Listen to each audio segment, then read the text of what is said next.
Gangster Sharad Mohol याची 5 दिवसांपूर्वी पुण्यात भर दुपारी गोळ्या घालून हत्या करण्यात आली।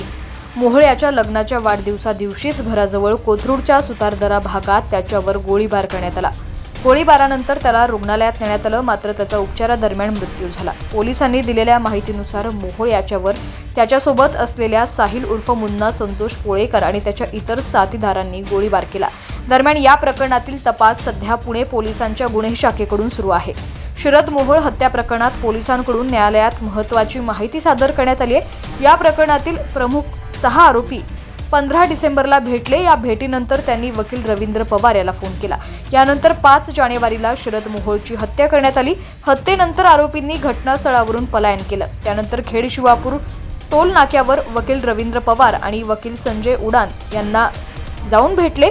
त्यांनी आरोपींसोबत 1.5 तास प्रवास केला अशी माहिती न्यायालयात पोलिसांकडून देण्यात आली आहे।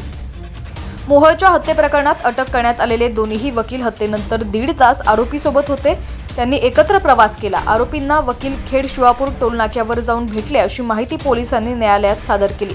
त्यांनी न्यायालयात या दोन्ही वकिलांच्या पोलीस कोठडीमध्ये 11 जानेवारीपर्यंत वाढ केली आहे। दरम्यान यावेळी आरोपी पोलिसांना शरण येणार होते असा दावा या वकिलांकडून करण्यात आला, मात्र हा दावा पोलिसांनी फेटाळून लावलाय। शरणच यायचं होतं तर मग त्यांनी सिम कार्ड का बदलले असा प्रश्न पोलिसांकडून उपस्थित करण्यात आला।